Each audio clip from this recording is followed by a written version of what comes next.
শহরে ফুটবলের রাজপুত্র লিও মেসি। মেসিয়ানায় মজেছে উত্তর থেকে দক্ষিণ। যুব ভারতী ক্রীড়াঙ্গনে উপচে পড়ছে মেসি ভক্তদের ভিড়। এই আবহে শনিবার সকাল থেকে বিভিন্ন জায়গায় যান নিয়ন্ত্রণ করছে কলকাতা পুলিশ। আগেই শুক্রবার একটি নোটিশ জারি করা হয়েছিল কলকাতা পুলিশের তরফ থেকে। শনিবার সকাল ৬টা থেকে যুব ভারতী ক্রীড়াঙ্গনমুখী গাড়িগুলিকে নিয়ন্ত্রণ করা হয়। পণ্যবাহী গাড়িগুলিকে প্রয়োজন মতো ঘুরিয়ে দেওয়া হবে আগেই জানিয়েছিল কলকাতা পুলিশ। অনুষ্ঠান শেষ না হওয়া পর্যন্ত এই নিয়ন্ত্রণ চলে।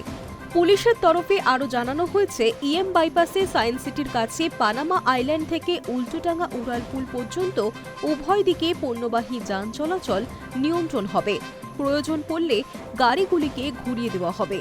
আরও জানানো হয়েছে, চাউলপট্টি রোড এবং গগন সরকার স্ট্রিটের সংযোগস্থল থেকে ইএম বাইপাস পর্যন্ত পণ্যবাহী গাড়িগুলিকে অন্য পথে ঘুরিয়ে দেওয়া হবে। বেলিয়াঘাটা মেন রোড এবং সিআইটি রোডের সংযোগস্থলের রাস্তাতেও যান নিয়ন্ত্রণ করা হয়। পাশাপাশি ফুলবাগান ক্রসিং এবং ইএম বাইপাসের মাঝে নারকেলডাঙ্গা মেন রোডেও পণ্যবাহী যান চলাচলে চলে নিয়ন্ত্রণ। তবে বিশেষ প্রয়োজন পড়লে অন্য গাড়িগুলিকেও নিয়ন্ত্রণ করা হয়। শুক্রবার ভোররাতে শহরে পা রেখেছেন ফুটবলের রাজপুত্র লিও মেসি। প্রায় ভোররাতেও মেসিকে স্বাগত জানাতে দমদম বিমানবন্দরে হাজির ছিলেন অসংখ্য ফুটবল প্রেমীরা।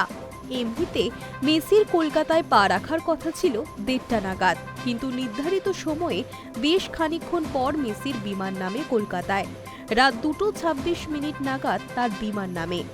বিমানবন্দর থেকে বেরোতে ৩টে পেরিয়ে যায়। মেসিকে স্বাগত জানাতে আগে থেকেই বহু সমর্থক বিমানবন্দরের সামনে জড়ো হয়েছিলেন। ভারত ও আর্জেন্টিনার পতাকা নিয়ে উচ্ছ্বাসে মাতেন তারা। শীতের রাতে বড়দের সঙ্গে পাল্লা দিয়েছিলেন খুদেরাও। High news network.